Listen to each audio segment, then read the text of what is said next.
So we all know that the Dakar Rally is the most recognized rally in the world. A lot of people dream about it. A lot of people say they would want to go someday. And that dream can sometimes seem really, really far away. Or for the uninitiated, it could feel like it's a lot closer than what it really is. Very few understand how the route to participation actually works in this. And it's important to understand the feasibility, the becoming prepared for it. And as people such as Willem Avenant and myself have talked about, that the Dakar Rally for many, many people is a lifelong dream, a lifelong bucket list item. But yet, many people that have already been in the industry and haven't really seen that as a measuring tool. It's the preparation that becomes the measuring tool for that, and if you're actually ready. And today's guest, Darren Skilton, is one of the key people in North America that has partnered with the ASO as their North American Dakar Rally representative. But also, he holds the keys to one of the most coveted training events in both North America and the world, as a Sonora Rally set the stage as a W2RC round in 2023. This is an important conversation with him for many people that are interested in going to the event. There needs to be some kind of a clear roadmap. And today we're going to be talking with Darren Skilton, who is a two-time class champion. But not only that, but has driven the media vehicles, has traveled to the Dakar Rally and met with the organization countless of times. So much so, and working so closely, that the Sonora Rally is one of the only event in North America that has certain incentives, like the Road to Dakar, helping people with entry into the event in itself. Not only has he been a participant, not only has he driven media vehicles, but he's coached many people in getting into the rally. And today's conversation, we're going to talk a little bit about that. So without further ado, let's jump on over and let's get Darren on the line.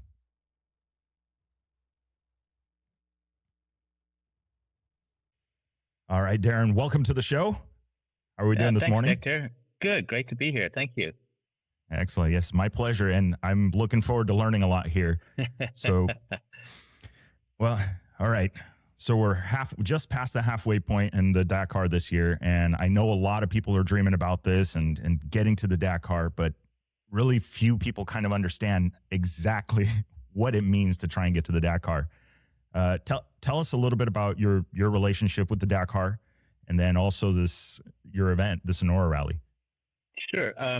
So my relationship with ASO goes back to the 90s. I first went to the Dakar in 1996, and it was apparent to me then, because I was dreaming of going and trying to go. I was racing full-time in the States and Baja and trying to figure out how to go, but nobody had any answers to any questions. And back then, even in the organization, nobody spoke any English. It was a very francophile event. So I saved up every penny I had, sold my car, and rented a seat and a press card just so I could go and learn how the Dakar works, because no one could tell me. We've come a long, long way since then. ASO has made big strides and big efforts. The event is very international now. And between ASO and myself over the years, we've tried to develop pathways to bring people from North America to the event. That led eventually to the creation of things like the class for scorecards, which Robbie Gordon raced in and I raced in.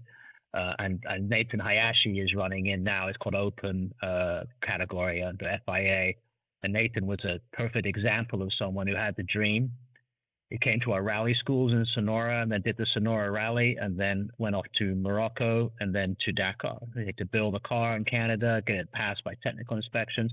And all along that way, we tried to help him and steer him to people in Europe and in the FIA and in ASO. So that's kind of what my role is as the North American Dakar rep. If people have questions, everything from how to actually race the event to how do I get there, what are the rules are. We try to, if I don't have the answer, I try to find the answer at ASO and connect them with that person. So that's kind of how the relationship evolved. Obviously I raced it many times. I think we won our class twice. And then I got to the point where, it was Scott Whitney, a good friend of mine, and ended up being my partner at Sonora Rally. And I kept talking about how do we make it easier, not necessarily easier, but create a space for the rally community here to get together. So we have pros and we have amateurs who all go to Dakar. And so Sonora Rally was born of that conversation of many nights at Scott's house looking at maps and trying to figure out how to do this and then getting on the ground and making it happen. So that's kind of like how those story evolved. But it was, because I struggled when I had my team. My guys didn't know what a bivouac was. They didn't know what, how rallies worked and how long it was and how difficult it was. And you move a entire team from the US over to Europe and then to Africa or South America, Saudi. There's a lot of cultural interactions that happen, and just preparing yourself and getting a group of people that can survive in that environment. We kind of want to create an event in Sonora where you're kind of pushed outside your comfort zone, going to a part of the desert here in North America that not a lot of people know, and creating a bivouac environment, have road books, have navigation, and most importantly, the sand dunes, which we have a lot of in Sonora. Yeah. No, and we're definitely gonna touch on that. I've been to a few of obviously the training and on the events, and if there's one common theme that I hear from racers, it's always the dunes. that's their oh my God, this is. But from my understanding, it's like the only dunes in the Northern Hemisphere. They're comparable to what they experience at the Dakar. Yeah, so I actually bought a home in Sonora.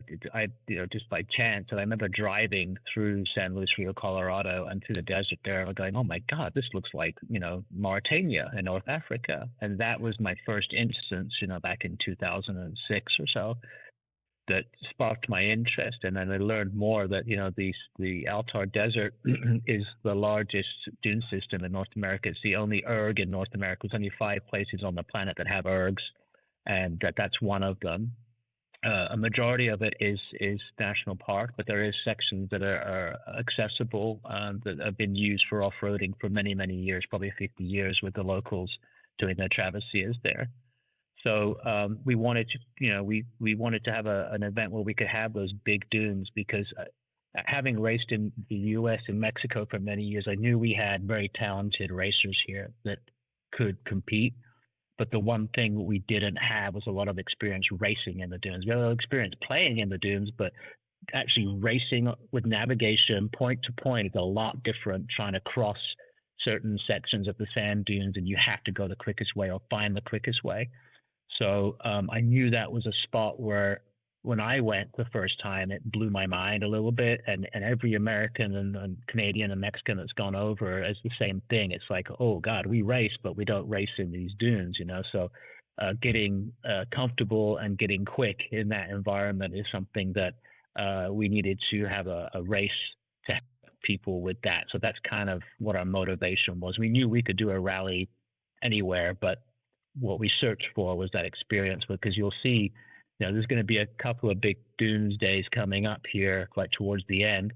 And I know the organization doing that in order to maybe create some final time gaps and some drama, because if something goes wrong in the dunes, it goes wrong in a big way. You can lose, especially in the cars. I think the bikes guys, they're amazing what they do in the sand now, but it's difficult in a 4-wheel vehicle or a truck, to cross those dunes at speed, and you can always have the risk of something happening. Yeah, coming over the other end and there not being a dune there for several feet. yeah. It just in Sonora was some big drops.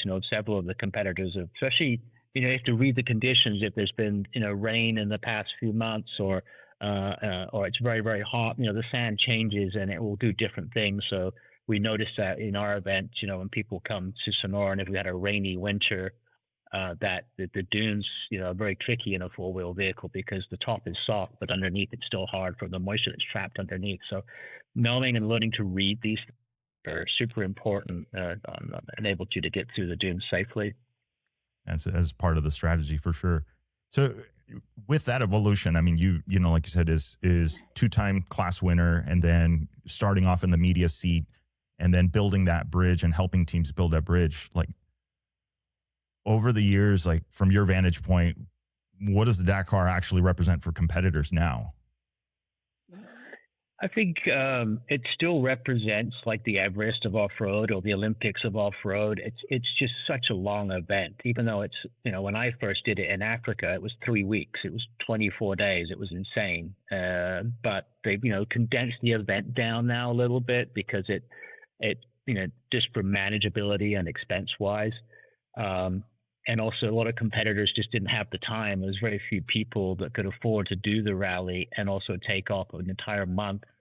Now it's 3 weekends and 2 weeks that for the drivers and co-drivers and riders. But I still think it's such a challenge because David Costera does such a good job on making the routes challenging. He was riding bikes when I was racing in Africa. I met him and became friends and stayed in contact with him over the years. And he understands what Dakar means. So they're very conscious of that. And they try to make sure that we still create an event that like the marathons, like you saw this year, how they're doing the marathons, completely bare bones, camping in the desert. That harks back to the way it was when we were in Africa. So, to have that feeling of isolation and it's just you and the elements. I think that's an important part of what Dakar is, and it's just by far the most extreme challenge. People often underestimate. They said, "Whoa, we have rougher terrain, in Baja and stuff." But if you look at some of the videos of the rock sections and the canyons and the long days in the saddle, it's super impressive to see what these guys do. Yeah. Well, and that's been, it's funny you mentioned rocks because man, has that been a theme for this year's Dakar. And yeah, big time. But I mean, it's with all of that going on. I mean, you've got the Dakar. The Dakar has been the pinnacle for a very long time. What are I'm sure across the years you've gotten dozens of phone calls about, hey, I want to run the Dakar and I want to do. What's kind of been the common misconception? People think a credit card with no limit is the way in, or tell me a little bit. I think even people have different levels of budget and expectations, so they're all different. So I'm always open to hearing what people are trying to accomplish and see if we can steer them in the right direction, connect them with a team in Europe, or if, like Nathan's case, he wanted to do it all himself, kind of help connecting with people. The biggest misconception is just how difficult it is. It wears on you because you go an entire week of racing and then you're only halfway done. So the physical and mental preparation. I've had team members who just couldn't handle it. They just, because you get ill, you get sick, you get tired, you miss home, you miss family. So, with that stress added on, I often say when we put a group of guys in the Dakar, it's like, it's not a matter of if you're going to have an argument with your teammate, it's when you're going to have an argument. And it's not because you don't necessarily dislike the person, but they create these stressful situations, the length of the days, the length of the liaisons. So it's that mental aspect and physical aspect people underestimate at the event every time because the Baja's tough. I love Baja, and it's like a non-stop event, and it's I've done it as solo. I won my class like 8 times. It's my favorite event in the world. It's just a different type of Dakar with stress. It creeps up on you. After 2 or 3 days, you're still feeling good. Then all of a sudden, you're into the 10th day, 11th day, and then the pressure starts to build, especially if you're running up front in a class, you're trying to win a class. So I think that's the biggest exception is being prepared physically for the length of the event and preparing yourself ahead of time, especially on the bikes. I mean, you got to be a physical specimen to race those bikes that many days. And those guys are on it, their nutrition, the food they eat, prepare them. All of that is critical to an event now. Yeah, it's not just it's this triangle. It's not just the one given thing, but any one of those things can basically screw you for the event. Exactly. Yeah, and so nowadays, I mean, this is one of the things I've been noticing with the stage times. They all seem to be pretty fast, and even vehicles beating the motorcycles as far as stage time. Where's the line there? Is it like is it more about the speed? Is it the survival? Is it which one of those is maybe most important? Right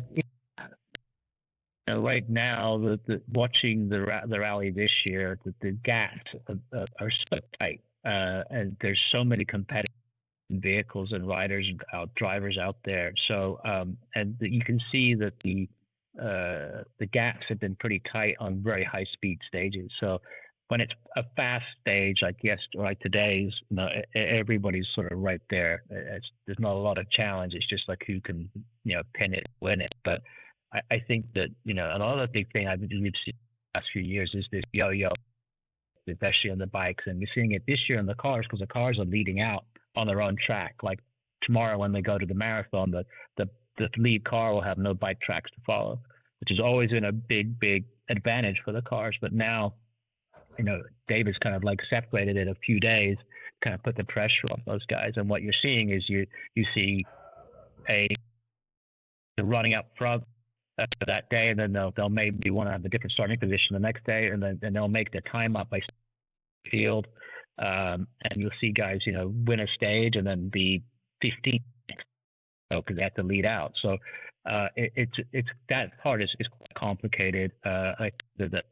Strategy plays a big part of it. The team managers are looking at every single stage from the beginning of the rally and how they're going to attack and where they're going to attack. So that's fascinating to watch. I think that the lead cars anyway are definitely having challenges this year when they have to lead out, pressure on the navigator. That's a big thing I explain to people the first time they go too, is like in the car, you've got a navigator. We're so used to driving and pre-running. We'll go drive fast because we pre-run and we'll know where we're going. And so the captain of the ship is off on the driver. Now in the trophy trucks, I think some of the guys are really hardcore stuff notes and doing great GPS stuff, but the driver has quite a lot of say in it. In Dakar, you really have to give a lot over, nearly all over to the co-driver. You have to let him or her tell you what's going on, because there's no point in you driving 100 mile an hour in the wrong direction. So that part of it is also something that's very new to North American racers, is like having a good relationship with the navigator, and know that it's going to be super stressful because you'll see guys go a certain way and your instinct is to follow them, and your co-driver may notice that they've all made a mistake and he wants you to go the other way. That moment of trust and skepticism between you creates massive pressure. So it's interesting to see someone who's doing a fantastic job this year, I think, is Kyle Cheney and Jacob Alkebright. Jacob had raced our rally and then went to Dakar and other rallies and done fantastic on a motorcycle, and then he got this opportunity to take a new person to Dakar. With Kyle is a proven racer here, and they're doing a fantastic job, and they're third in SSV right now. I think that it's good when you see people gelling like that right out the gate. So it's definitely a challenge in rally racing. Yeah. Would you say that's probably that first realization for many, that's like, okay, I wasn't ready for this? I think so. I think that I think it's changed a lot. I remember when I first went to Dakar, I had no idea. And when I'm sitting there in the middle of the dunes in North Africa, the 25 vehicles stuck, and looking around, I just started laughing. I thought this is insane. I said, only I would think of this, because the other big thing I noticed too, that many people are not ready for the first time they do it, and we do this a lot at Sonora Rally to teach this, is we're used to running on a perfectly good road all the time. Well, in rally raid, we have this thing called off-piste or HP, where we have to cross the dunes where there's not necessarily a road to follow. So you have to use a compass heading, like you're sailing a boat on the ocean. So it's very difficult if you're not right on your navigation to hit the correct spot when you turn off that road, because your sense as a first-time rally racer is just to stay on the road, because that's what you've always done all your life. So the first time you have to turn off a road into the open desert, that's kind of a challenge for people, But. Yeah, and it's an interesting. I mean, I've through your classes, I've heard, the explanation, and it doesn't take much. I've talked about it in the recap videos about how people will favor dunes and going left or going right, and that's not a big deal for the first 100 meters, 200 meters, but you add that up over kilometers, and you got a big issue. Yeah, for sure. It's complicated to understand. Like, once you've done it a few times, you start to learn what your idiosyncrasies are, and you can that helps you with your navigation, So for sure. Yeah. And so, I mean, drawing from that, I mean, obviously you've helped several teams, and there's been many graduates from both the school and also the event to going to the Dakar. In your eyes and your experience, how is kind of the Dakar evaluating riders? I mean, I know at one point it was a resume thing. It was like applying for a job. Right. That's changed dramatically, especially in the last couple of years, even because when we started out, we were offering the Road to Dakar prize for motorcycles, which was, free entry for a bike rider. So we had a lot of people go over with that. Skylar Howes was one of the winners from our event that went on to have great success. And then we had to offer that now in the UTV class because the bikes are oversubscribed.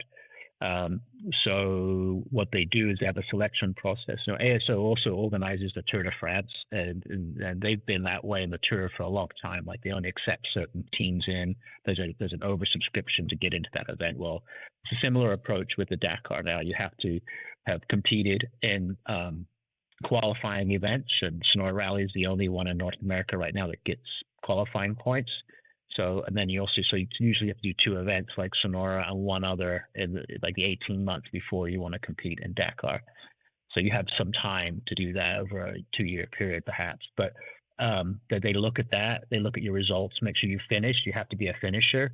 They also look at sort of what your is and how you're promoting yourself and how professional you are, how you act. And just they want people to come and finish the rally. It's also a safety thing. We're getting to the point where we had 200 bikers, and some of them were just adventurers that didn't prepare properly, and so now they're not physically prepared for these long stages. They have accidents, they break down. The organization has to go get them. What you're seeing now, you're seeing less retirements in the bikes, I think, mainly mechanical, because people are a bit more serious on their preparation for the event, and because they're choosing, the people that have already done a few rallies, understand, the Dakar is not your first rodeo. It shouldn't be your first rodeo. And so that's something that they look at, and they check everybody's qualifications basically. So the more rallies you've done, the more you've finished, then that gives you a better shot of getting. And so his first step is to get those qualifying points. And then after that, just improve your social media, make sure that, and they interview people that know you too. They'll ask us, they'll ask other people kind of what they think the chances are of this person finishing, and we'll kind of give them our feedback on what we've seen at their races. So all the rally organizers kind of give that feedback to ASO on specific entries that come along. But the car is a little bit different. The cars that don't have the oversubscription, I think the Dakar Classic is getting close to getting full now. But they are actively seeking to have more North Americans in cars come over. We'll be offering the Road to Dakar prize this year at our event for UTVs. But because our event is majority motorcycles and the motorcycle community has supported us so much, in conjunction with off-piste adventures, we also offer our own Dakar Dreams prize for the motorcycle winner, and we did that for the first time last year. And what that is the cash prize. If you win this prize and you qualify and go to Dakar, at Sonora Rally and off-piste ventures will pay $10,000 towards your entry fee. Brandon Kraus won that last year, and he qualified to go through Morocco after our event, and then raced the Dakar with Bath. And unfortunately, he did have an accident, and we wish him well. He was doing very well up to that point, and unfortunately he had an injury, so he had to retire. But we hope Brandon recovers well, and we'll see him on a bike soon. Yeah, that was a bummer. Yeah, it's a big bummer. So, but we'll be doing the same thing next year. We'll have that prize available with off-piste adventures again. And so if someone's serious about a motorcycle wanting to go, there is some support. And we worked actively as well to try to get support for the car guys as well if we can. But the entry fee is 30-something thousand euros for a car for 2 guys. But the reality is that's just enough rope to hang yourself with, because now you got to come up with the rest of the money, and it is expensive in a vehicle. And I personally have tried many different avenues to try to come up with a way to make that more reasonable. But if it's an expensive event. It really is expensive, So I think that's a big challenge for a lot of people to find the budget in the cars. With the bikes, it's attainable, But for a car, it's several $100,000, to go in a UTV or in a top level vehicle. You're knocking on the big numbers at that point. Yeah, I've heard that number a few times, that it is a six-figure it's a six-figure journey. Yes, it is for sure. Yeah. And so that's, it's interesting. So from the bike side, that's a really good point, is that from the bike side this year, we've seen less retirements. I was actually surprised about that. When I went to look back, I'm going, well, there's only 3 or 4 guys that are missing out of the 100 field so far. People are collecting their finishes, albeit, some really long stage times because of mechanicals. They still make it, but. Well, yeah, I explain that to people. Like, so you can start the next day as long as you finish the stage, especially if you have a rest day, like those guys slept in the desert the other night and woke up with first light and rode it, who are allowed to continue. So the key is you've got to complete the course for the day, and the organization will sometimes modify that. But there's some long days at the saddle, big time for the guys that are finishing at the back every day. It's a big day. Yeah, no, I've seen, I saw the story with Willem Avenant from the years past, and then Mo Hart as well, both Sonora Rally, participants. And it's interesting to me to see that, like, how many hours these guys go. And then the Dakar Rally that they race isn't the same one that the guys up front race. No, comparatively. I've had the fortune to do both. I've been, at the back all the time. Like when we took the Ford Rapture, we won our class, but it was a struggle every day to finish. And then I've been there with Robbie and the Hummer when we're running up in the front all day. So it's 2 different types of events. The guys that are running up front, both bikes and cars, are flat out nowadays. They're going as hard as they can, pretty much. In the back, you're surviving, and the track breaks down terribly. So, like, even the same car, you could lose 20, 30, 40, even an hour in time if you start way at the back, because those giant trucks with 48-inch tires and weigh 15,000 pounds, they destroy the road, especially in narrow canyons and stuff. The ruts are massive. Even with 37s, you can barely get through. So you want to stay in front of that crew because the track just goes away. And especially in the nasty, silty, rough sections, but it's you're hanging on. I call it, hanging on the dragon's tail every day. You're just getting swung around at the back, trying to get yourself up. And you notice, like, if you can get in the top 30, your pace goes up, and then you start getting consistent. But if you keep having problems and you're having to fight the dust and the terrain, and the navigation becomes less important, it just becomes a survival thing at that point. So like, Nathan Rafferty's over there this year, and he's just keeping going, and he's doing fantastic, but it's like you see some of these other guys that get pushed off the back, and then the fatigue. You'll see people this week, I think, start to really time out because you get tired and then you make a mistake and then you have an accident. So it's super critical after the rest of these next 3 days, 2-3 days, that you get your finishes in order to get to the finish of the rally. Because once you get, I think, 2 days from the end, I think it starts to calm down a little bit. But the marathon tomorrow and the stage after that will be very difficult for everybody, I believe. Yeah, and that's something that I've noticed this year. This morning I was watching some of the interviews and stuff that I saw. I noticed that even the bike guys and the car guys, they don't look as beat up in years past. Usually, I'm used to seeing guys from Baja, the face full of dirt. And you just look at them. Well, they got about 30 more seconds now. I know. Yeah. It's like, the AC was, fair. Yeah. So, we know that, it's a challenge, and it's surprising to me. Like, we were kind of mentioning earlier is that the speed is there. The speed is up, not as many retirements. Everybody looks a little bit fresher than they would normally this late, not this late, but about this point in the rally. How much preparation realistically, like, carte blanche, I've got nothing else to do, but I'm going to go to the Dakar. Realistically, what are your thoughts? Like, how long is that journey?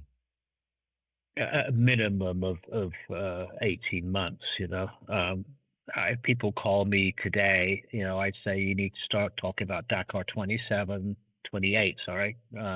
Now, if you haven't got a vehicle or a pathway to a vehicle or motorcycle, if you're going to go jump in a car or a motorcycle from a team in Europe that's already there, they can give you the structure and all the support. If you start now, you can prepare yourself to try and get a finish. But if you want to be competitive and run up front, I mean, you should give yourself a couple of years to do that. In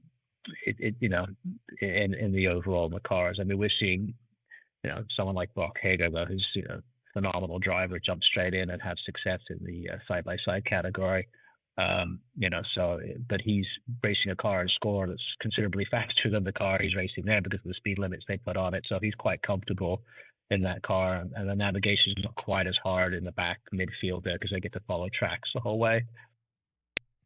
Nominal job, and hopefully he can get a back-to-back win this year. But if you want to, if there's guys over here racing trophy truck that want to go and run up front, it's a bit of you need to go and do some events.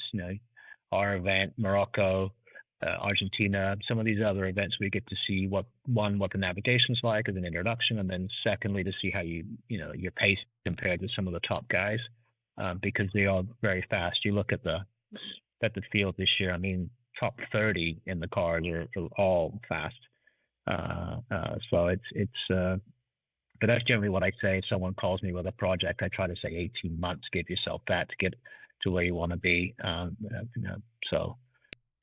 know we're like, there's a couple of projects going on now, that, are shooting for 28, but starting now is the only way to sort of do that, unless you have a big factory behind you. I think Land Rover would like an 18-month project, but they went straight in with a team in England that is already racing the Sand Riders for Dacia. So they already had the structure and the people, but with all the experience. So they just had to build the cars to the right spec. Sarah Price is racing in, and so yeah, it's a big undertaking. Whatever you do, I think Nathan with his Ford Bronco Raptor, he started with us with the first school like a year and a half ago. Then he came to the school and the rally last year, and now he's at Dakar. So he did Morocco, which thank God he did because he learned a lot there. So yeah, I mean, that was a sort of an almost 2-year journey for him to build a car, go over and do the event.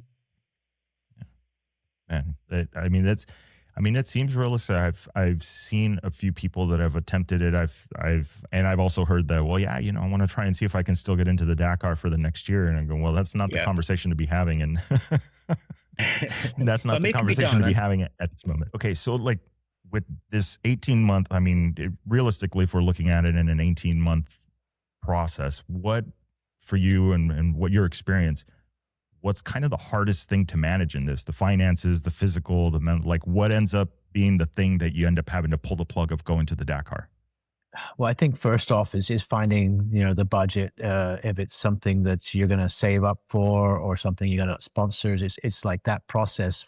For me anyway, that's what took me often the longest. It would take years on my side to put together a program. The first one anyway. After that, it got a little easier. But once you've got your budgets in place, nowadays there's very successful and cost-effective rental programs that you can rent vehicles and motorcycles from teams in Europe with massive Dakar experience, which takes a lot of the guesswork out because they can really help you on the event. But if you are building a four-wheel vehicle from scratch, then that can be a real challenge. So that's often something that people find challenging to build a car and make it reliable and go take it to the event. That's why I think the rental programs kind of started to take precedence. But also the physical preparation is so important as well, and mental preparation. So just making sure that you are fit and you're not exhausted before you even get to the race, because it's a long process. It's super tiring. Once you commit to Dakar, it's, you have to be 100% on top of it as far as getting organized for your travel plans, for your cruise plans, the vehicles, all the checking in and development of with the organization. So it could be a very tiring process. So managing all those things, I think, is also a challenge for people. They'll often hire people to manage programs. I've managed programs for people before just to help take some of that load off. But those are the big challenge, I think, is just developing a vehicle. So sort of getting the finances in place in the first step. A lot of people that are really dreaming to do that event, but it's that's the big challenge. I think is just getting that first step of finding the budget and how you're going to pay for it all. Yeah. Yeah, the most important, it's definitely not free. there's a comma and some zeros involved in that for sure. So, and that's, that you mentioned that about managing teams, and just kind of rewind a little bit to that because it's part of the realistic roadmap. What is like in managing those teams? Was there a particular moment that you saw like, okay, they've done everything up until here, but this was the curveball. This was the thing I wasn't expecting, and then it just kind of started to unravel from there. Was there a particular situation you remember with that? I think for me, it was when Africa was much more difficult to keep all of your crew and your support with you during the whole event and healthy. And for me, there was a particular instance when we had guys just got food poisoning.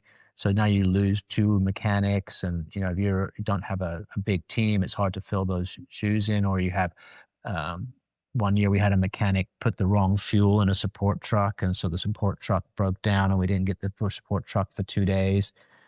Now Saudi Arabia, all the assistance routes when they have them are all on paved roads, so it's a lot more consistent getting your support there on time. But when you do these other rallies, sometimes in Africa, that you'll find that that's a big challenge. In Saudi, I think that the biggest thing is just keeping the team sort of focused on the event, and especially for guys going the first time, I've often found that it's so overwhelming. It's like this, people always underestimate how big Dakar is until you see a bivouac with all those teams, several thousand people, the catering, the organization, the helicopters, the buses, the trucks.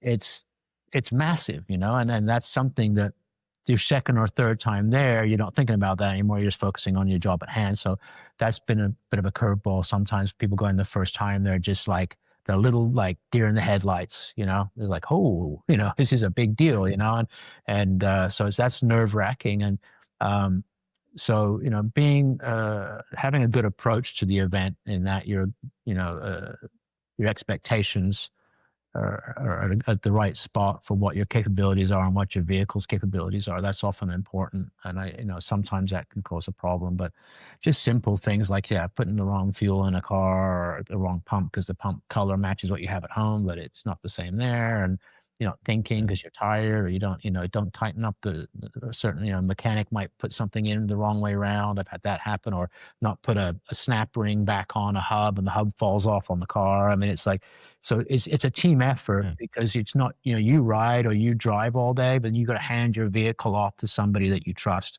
And those people have got their own drama going on every day. Oh, they got to drive hundreds of kilometers and get there. They got to work all night, get up and drive again. So they're getting their own rally experience. So that's what people often forget is Dakar is not just about the racers. It's about the whole team and the whole organization. The organization has their own struggles. Of one year, like the bivouac burned down in Africa and we had no food, So, I mean, you never know with Dakar, the craziest things will happen. So being able to be independent, being able to be accepting of challenges and out managing those challenges and not panicking, it's super important. You'll see a real person's personality at Dakar will come up because the fatigue and the length of the event really starts to wear on machines and people. Well, and that's, I hadn't even thought about that. And you mentioned a good point there. Earlier, you had mentioned about how the relationship inside the vehicle between the driver and the navigator, the driver having to let go a little bit because, I mean, being blunt, they don't know where they're going. Neither does the navigator. Right. He might only be 2 or 3 notes ahead. but the aspect of now the driver has to let go control of the vehicle preparation and the being on top of it. Like, I can imagine, I mean, you as a driver, you have a very specific way of doing things because of experience. So to me, it seems like that's also an additional challenge. It's a big challenge. I have faith in them. Yeah, it's so expensive to bring people to the rally. So you're going to drop $20,000 to $30,000 per mechanic for a car team. So you're investing in those people to be the right people. So you need to make sure, I get calls all saying, "Oh, I'd like to go and be a mechanic." It's like, yeah, these guys on the top teams, it's like, Formula One or the WEC. I mean, this is a highly professional organization. It's because everybody has a role within that team. And if you're doing it on a small budget with your own people, you need to have people that you can trust that when you're in a difficult situation, they're going to do the right thing.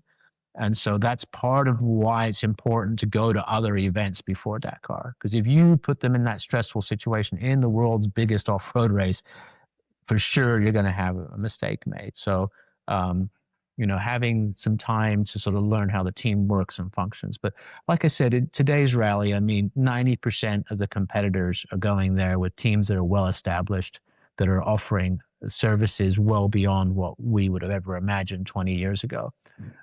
So that, you don't have to go through that much suffering. But I will say what I have seen happen when you go to a French team or a Spanish team or a Dutch team, they have their own personalities and their own quirks. So you want to be working with them ahead of time. So kind of maybe you want to have one of your guys in there with their mix, or a couple of your mechanics in their structure, because it's just nice to be able to talk the same language. Because even though you may be bilingual, but you always, when you're tired, you always go back to your mother tongue. So being able to explain yourself at the end of a day to your chief mechanic, you want to have that same close relationship. So it's important to sort of surround yourself with a group of people that you're comfortable with, that you've got experience working with. So I mean, all those things sort of play into it when you go over there. Yeah, I could definitely see that. You have maybe not a mechanic guy go with you, but you have somebody come with you. They're their translator, and now you're playing Telegram with this, and you say, "I need more compression," and then they understand it as something else, and then the next thing you know, you got a pillow of a car. I've seen it, where like, there's 3 drivers on a team, and there's different nationalities. There's one of them is French, and the team is French. Suddenly you're trying to get low on parts, and the French guy keeps getting all the new parts, and you're getting all the used ones, and you're like, hang on a second, So it's like those politics play out in real time. So you kind of got to be ahead of that when you go over there, I think. But most of the teams now are very, very professional, and we see Can-Am with South Racing. We see multiple American pilots go over now and be successful right out the box, and with Casey Curry and Sarah Price and now the Millers over there and Carl Cheney, and so it's they have a fantastic support as well, and so it's accessible, and especially the UTVs have changed that, because the price of a UTV is substantially less than the big cars. So that's enabled a lot of people to go over and do the Dakar. And that's, let's, oh, go ahead. No, I was just going to say, I mean, and now with us doing the road to Dakar with the UTVs, another thing we're doing this year is we are offering a $10,000 purse to the winner of that as well, the UTV category at our event. So trying to help, if you do win the road to Dakar, that you've also got a little slush fund to, thanks to some of our sponsors to help you, get the ball rolling to go to Dakar, because our event's in March, and it gives you just enough time to get to Dakar in 27 if you're that's your goal and you're preparing for that. So that's something we've worked on hard to make happen. Yeah. So let's pull up a little bit and go 50,000 feet on this. But what does that, you said it, the road to Dakar, and what does that look like? Like, I know you do Sonora Rally School. We have Sonora Rally as an event that's associated and related with Dakar for points. What does that plan look like? Just, what events, what's kind of the road you would kind of Yeah. recommend to people? When people call me in with that question, I kind of walk through it a little bit. I mean, obviously, there's several people doing rally related stuff now in North America, which is great. We never had those options before, So there's events that you can do, and there's also schools you can go to, not just mine. I know Jimmy Lewis is extremely successful, probably one of the best Dakar trainers out there, and he also, does road books for people. And we also, I recommend him. I recommend all the road books that Scott Whitney's created to help get people, out there training. You can do training rides on your own in the U.S. on BLM land, and so those exist. Those are resources. But from an organized side of things, we have our rally schools in February, and then we have our rally in March, and then we have another rally school in December. And we can do different road books for beginners, intermediates to pros, depending on what they want to do at those schools and what they want to work on. But generally, the first, sort of step is like that, and then sign up for some events. If Dakar is your goal, you need to go to our event and get points. And then, I got guys who are going to Argentina this year to get some more points, and also they're going to Morocco. Morocco is a good one. Because it's over in October. It's it's enough time before the Dakar, and get to work with the team you're going to take, who's going to take you there, or you're going to take. I know Nathan was over there this year, but also the calendar this year, they put UAE in November, which is right before Dakar. So a lot of people will be obviously at that event too, as a last event before the Dakar. So. But yeah, training in the U.S. with your own road books, or with ones you can purchase or get from other people. There's also big popular event that I'm friends with is obviously is the guys at Nora. They get a lot of people now on in cars, but that's a good introduction to, if you're like 2 years out, if you want to see what a road book looks like. You still have a GPS line for the cars, but you have a road book as well, and you're in familiar terrain. It's a super fun event that I've raced in several times. And then now they're doing full navigation in the bikes as an option too. So I think that having those events in North America now is good. And there's also road book camps that are out there that you can go to and start training. And if you're a bike guy and you've got a 5-year plan to save up your own money and go over there, there's lots of people to help you now that there never was before. And I think that was kind of unique. I was talking to like Mike Johnson, and who developed the Rally Comp device that we have, that we use for our course verification. Him and Scott Whitney, the guys from Rally Navigator, Dave Shirley, and then ICO, and Luke Bennett, and all these people, and myself, and we all kind of had this dream, probably 10, 12, 15 years ago to do more stuff. And we started doing stuff on our own, and then a little bit together, very, fun ways, to do it. Charlie Rossio was another one. And so what it did is started to create this community, and all these people had these different skill sets, but all had the same passion, and it kind of all converged. And what we've seen in North America is we've seen this rise of rally related events, and we've seen this, success of US competitors that have all tapped into those resources of people and experiences that are now helping people go and do this event. Because the thing is, when you do Dakar, I know this happened to me and to Jimmy and Casey Curry and others who raced it. It's a life-changing event. It's one of the most amazing races you'll ever, if not the most amazing race you'll ever do. And so you're kind of like hooked after that. So you can't necessarily do every Dakar, but staying involved with the event and staying involved with the community and with the racers, it's a nice thing. It gives a lot of rewards back, and also passing on the things that you've learned to try to help people be successful and get to the finish line is something that's really important for all of us, I think. Yeah. It definitely seen the sport. I mean, if we look at the last few years, Ricky Brabeck winning now twice. Skylar Howe's on the podium. We're seeing more and more people from the U.S. head over and have success, and that's just on the bikes. I mean, Argybright and Cheney putting in a couple of podiums this year.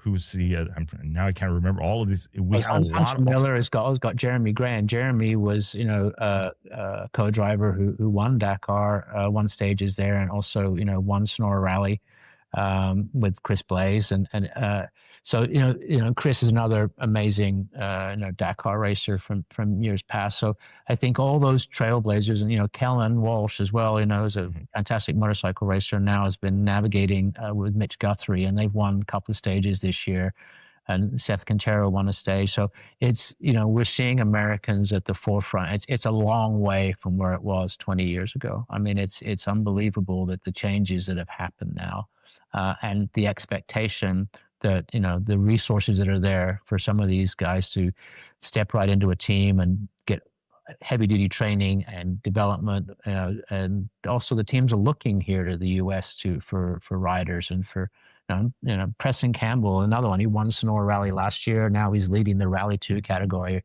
He's got a tight fight on his hands for the next 3 days, but it's fantastic to see that. I mean, he's got one of the best mentors in the world with his dad, but it's really cool for us. We get really excited to watch those guys every morning, wake up and see the results and see how they're doing. And, and all of us, all people in the rally community have, played a small part in helping, that happen. And so it's very personal, and that's kind of cool to see, all these guys go over there and do well. And, yeah, I mean, Sarah's like another great example. She did our event several times, trying to win the Road to Dakar, finally won it, got over there, and she just busted her butt to keep going where she's going. And now she's with Defender and, with the factory program and launching that whole deal. So I think she moved up to second today.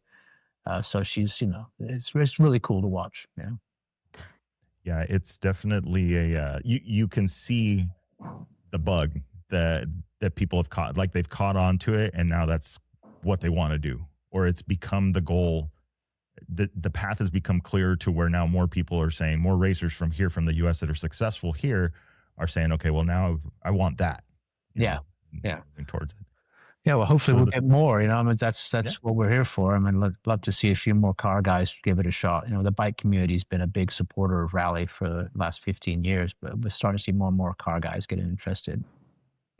The UTV thing, I think, is they started off as the golf cart class.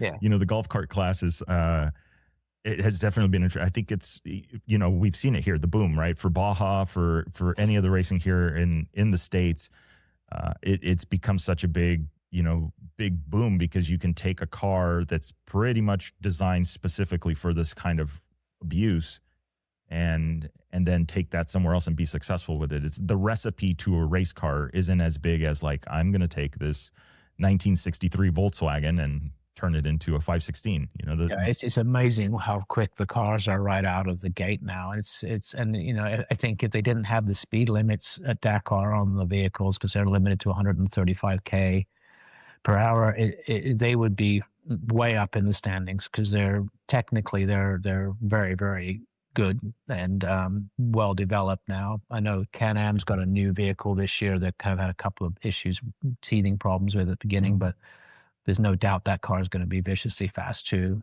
So yeah, I think that the platform has changed the way the off-road motorsport sort of looks, and the accessibility as well for people. So it's unique to see that.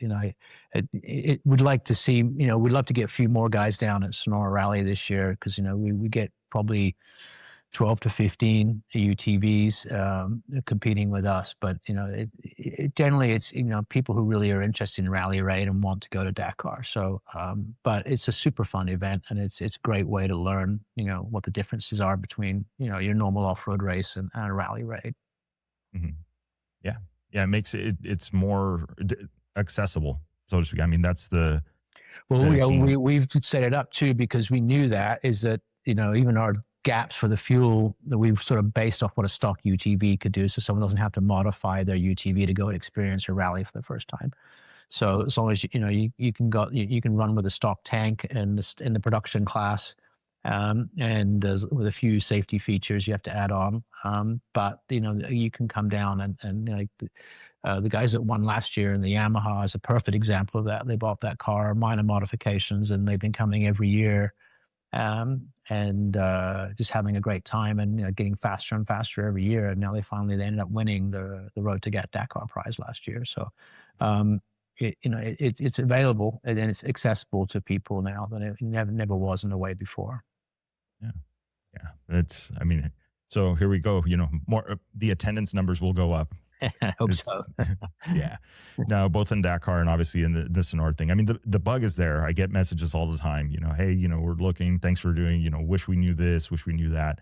And even the secret sauce. You look at right now that the Dakar is going on, and you look at the Google Trends. How much does it cost to get into the Dakar? How do I get to the Dakar? How do I, and that's search trends here in the States. So it's out there. It's just, how do we get connecting the dots? Well, I've said this to ASO over the years, is that a country like the US, the size we are, and the number one off-road motorsport consumer in the world, we should have 30 guys on bikes and 20 guys in cars every year. I mean, the potential is there, but I think that barrier of like, I don't understand it, it's different, it's French, is it European, all those things, we're slowly trying to remove those. There's more and more people now that can answer your questions, that can give you a place to train, that can give you a place to learn. I'm hoping that we'll be able to do a school in the US in the near future to make it a little easier. Our schools are mainly focused on dune driving only, because it's something that people are nervous about. Oh, I don't know about the dunes. I've never been in the dunes, whether it's a bike or a car. So we focus strictly on that because we want people to feel comfortable, get comfortable, to know that they can do it. So all those things didn't exist when I was racing. So I was doing it cold, and so was my team. And then that was hard. And that's why, when we came back, I said, man, we need to have an event here that helps that. And so, it's I think now is the time you're seeing more American manufacturers, between Ford and Polaris being there. You see Method race wheels, you see Fox Shock supporting big factory teams there. So you never saw that before. So the interest is there, the platform is there. We just now need to get a few more US racers over there, and make it part of our mainstream off-road community. So then more sponsors will get involved, to help more guys go over, and more gals. So, it's all happening now. Now is a great time, for US racers in Dakar. And I'm also seeing more interested in Mexico, more interested in Canada. So, we're trying to help all those folks as well, try to get there, because I think that's important to, this whole region that, we're kind of, we all sort of race together right now. It's nice to see we can get more and more guys and girls going over there and doing that. Yeah. I definitely think it's coming. There's more people getting interested in it. And then not only that, I think bridging that gap between, this unknown book of hieroglyphic drawings and what does it all mean? Yeah. I'm just used to following a line. And interesting enough, I mean, we saw it at the Baja, this past year, the Baja 1000, following a line on the GPS isn't as easy as it sounds. Yeah. We had a few people go backwards down the course for several miles following a line. Well, what's direction. Interesting at the 1000 of the last few years is the VCPs. They're very similar to our WPMs that we have in Rally Raid, waypoint, masked waypoints, we call them. It's the same concept. The only difference is between a race in Baja and a race in a Rally Raid like Sonora is that you don't know where those VCPs are until you get within 800 meters of them, and then your GPS device will turn on and say, okay, you hear that you're close, this is where you got to go now. So up to that point, you have to navigate to be close enough to be correct.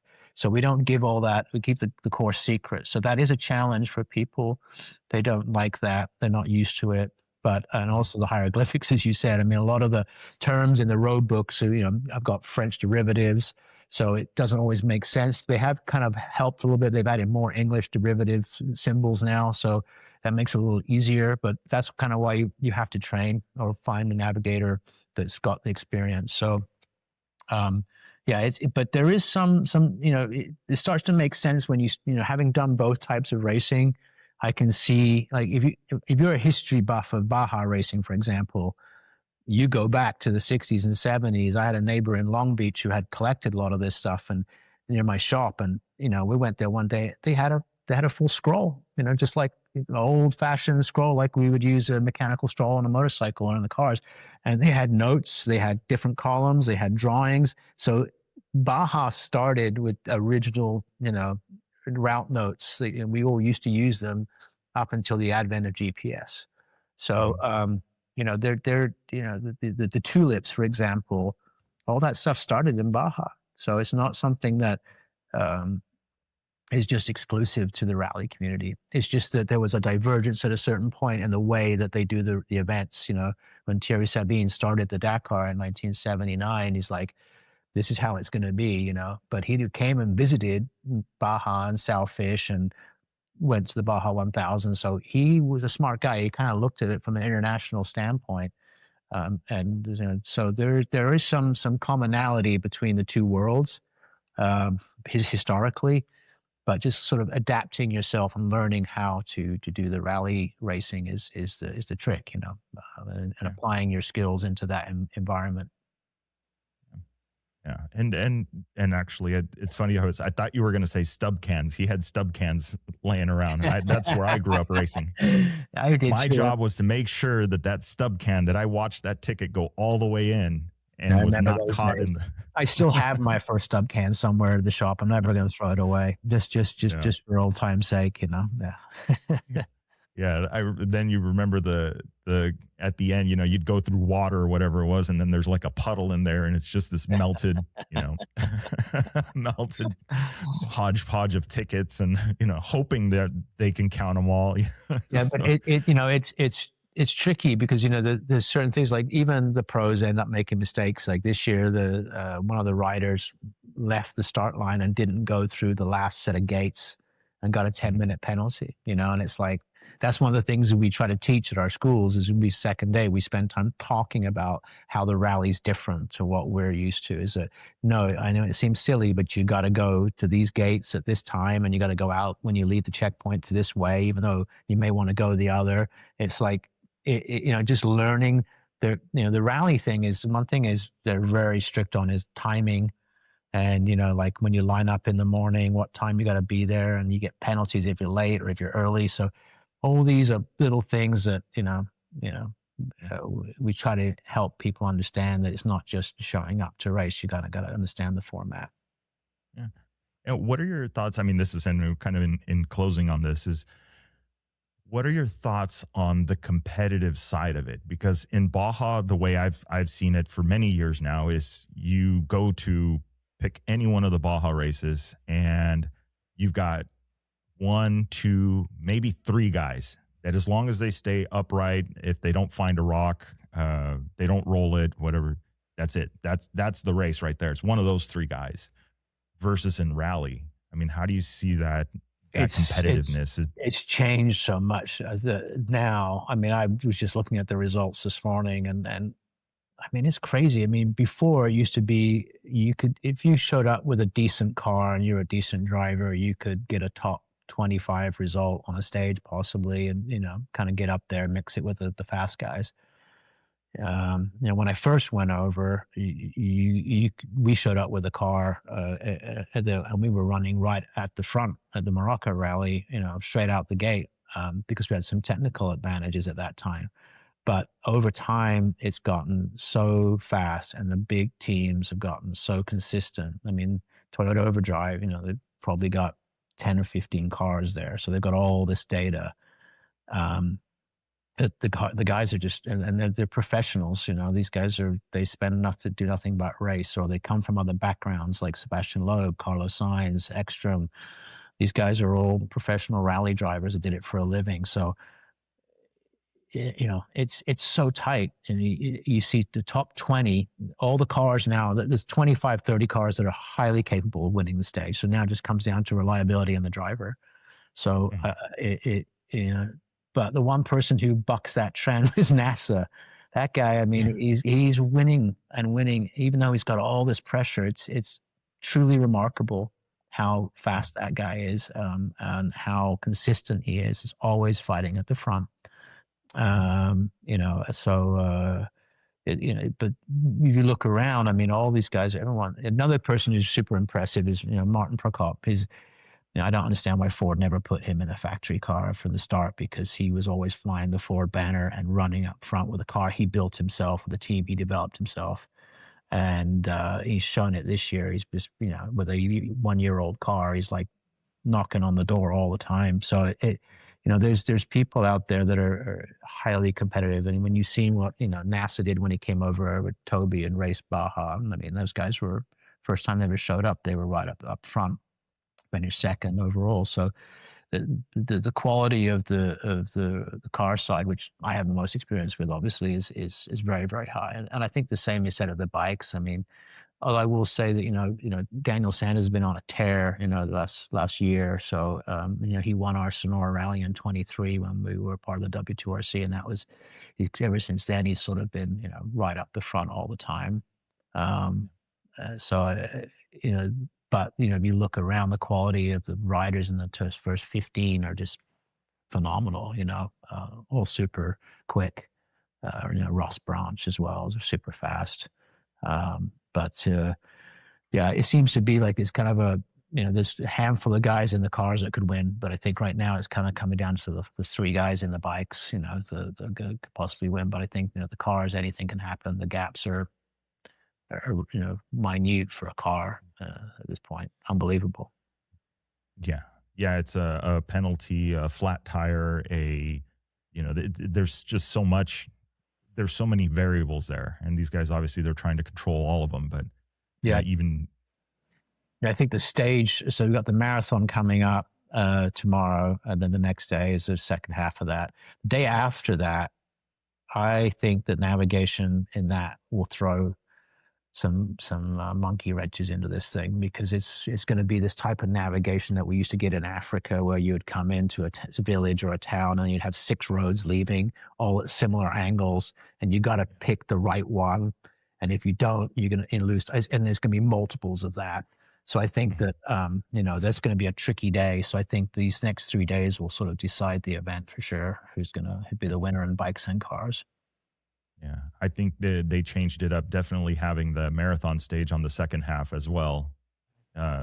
It does shake things up. I think before it was always, rest day and then the race started, and everybody was just sprint mode to the finish. Yeah, it used to be, when we used to, in Africa, if you made it to the rest day, it was kind of almost like a mini celebration, because it was funny. You'd notice, like, you do these events the first week, no one would really help each other. It was kind of like, you got to make it. And then, but if you made it to the rest day, everybody in the bivouac's like, okay, this is the group that's going to go on and try to make it to the finish. And so the mentality would change a little bit, but there was no favors in that first week. It was like sort of culling the herd to get, but if you made it to the rest day, it was like, okay, we're in with a chance here, so it was always a big deal, on the rest day to make it there and then get caught up with everybody. Yeah, nice. Well, so so I have 2 things. So in closing, I'm going to ask you is, what are the things that people should know, or the final thoughts that you have, in these new generations that may want to go, like what's a piece of advice that you could give them? I think the biggest piece of advice, if Dakar is number 1 on your radar, it's a big dream, is just start planning, start asking questions, start pushing towards that goal. I mean, I only know from my own personal experience, it was something that I was relentless. I wanted to go and do. And I kept digging and trying to find a way until finally I got, and it took 5 years, to be honest with you, from more probably. It was 6 years before I actually got to the start line of Dakar, from the day that I said I really want to do this. So I think that's important, is like sort of setting the goal. Then you can start working on the budget and how you're going to compete. and start, looking around at where you can train and what events there are. I mean, great thing about Sonora Rally is that we get people who've done Dakar before. So you don't have to take my word for it. You can sit around the bivouac and talk with any one of a number of people that have been before and get their advice, their insight, their realities that they went through. So spending time with people who've raced Dakar, and you'll find that even the big factory racers are super open, which is great. Sarah Price, Ricky Braybeck, Skylar Howes, all these people are people, Mitch Guthrie, same way. If you call them up, Kellen, and ask them questions, they've got time for you. So, that's invaluable. So I think, sort of learning through that, and then, kind of make a plan for your path. I think it's doable. It's a fantastic racing community that's global, which is really cool. Like if you love racing and you love adventure and you love travel and you love competition, this is a fantastic sport to get involved in. I've been all over the world because of it, and it's been great. So I want to continue doing that. And so I think, from that standpoint, it's a great motivator for people to get involved with, and all different ways. I've got people that are, volunteers on my rally have gone to Dakar as volunteers on Dakar. They've been invited to go over there with teams, so it's not just about racing. It's also just experiencing the Dakars is amazing, so trying to, there's opportunities for all different folks to do it in different ways. And the Dakar Classic is another new one now, which is a little slightly less expensive. It's a time distance rally, not quite as difficult, but you get to be in the bivouac each night. You get to experience some of what Dakar is. There's great opportunities there as well to go and do that. So my hope is that we'll see an American team go back. We've got drivers now, we've got experience now, we've got riders, but there's not really anyone building a car here or a bike team here and taking it over and racing. So, that's something I would like to see happen again, and maybe I'll end up doing that. Who knows? So the 50th anniversary is coming up. So if but that's my main advice, is just set a goal, and start working on the budgets and learning what the rally is all about. And if you want to go to Dakar, like I've got people every year that go over, we help them with that to get access to the bivouac for a day or two to go and see what it's like. We can help set that up. Obviously if you're a genuine racer or someone that, that was definitely has an interest in it, there are tour packages too that you could do if you just want to go as a fan. There are, packages you can buy to go over and do a VIP experience. But it's that's part of my role with ASO as a rep over here, is just answering those questions and kind of steering people in the right direction. Yeah, nice. Well, that's and it's funny. You kind of foreshadowed my last question. Is I grew up in Baja, the stub can days, and I remember then you were one of those years, or a few of those years, you were with the Kia team racing the Kia Sportage and all that. Yeah. So, okay, the 50th. What team, if they shoulder tapped you, would you say, "Yeah, I'll come drive for you"? I think I would. It'd have to.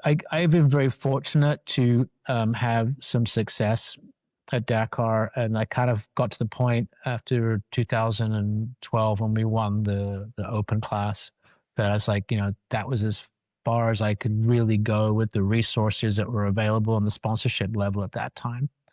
So if I went back to Dakar, I always said as a driver, I would just want to make sure that it's a team that's something that's, got the resources to go do it.